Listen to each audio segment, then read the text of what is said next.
Alors la symptothermie, qu'on peut utiliser à plusieurs fins, pour moi, c'est un outil d'observation du cycle menstruel qui va nous permettre de décoder, de suivre un peu ce qui se passe, à l'intérieur de nos cycles à travers des signes de fertilité.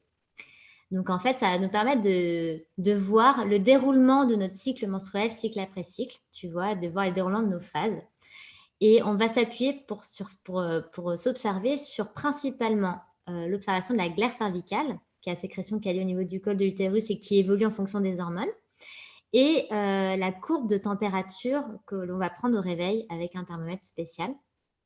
Et c'est 2 informations principales parce qu'après on peut utiliser aussi d'autres informations comme le ressenti à la vulve, la position du col de l'utérus et d'autres symptômes associés. Ces informations-là vont nous permettre de faire comme un décodeur pour lire ce qui se passe à l'intérieur de notre corps et évoluer notre évolution hormonale, en fait. Donc c'est pour ça que ça a tout son sens, en transition ménopausique et en préménopause.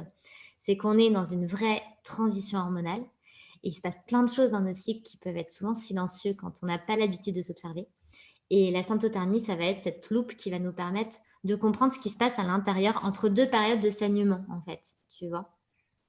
Donc voilà et le flux libre instinctif, c'est une manière, comme tu disais, de gérer, ses règles sans serviette ni tampon et d'apprendre à libérer le sang directement aux toilettes. Donc c'est un autre sujet, mais tout ça, ça rentre dans, moi, ce que j'aime bien appeler l'autonomie menstruelle, c'est-à-dire apprendre à gérer tout ce qui est lié tout ce qui est physiologique, est lié à notre, cycle, sans tierce, tu vois? S'affranchir de tout et savoir vraiment être autonome, indépendant pour, gérer les règles, gérer notre fertilité, gérer notre contraception, comprendre ce qui se passe à l'intérieur de nos cycles et cetera. Donc c'est vraiment reprendre, un peu cet empowerment, tu sais? Ce pouvoir de cette autonomie à soi-même, quoi.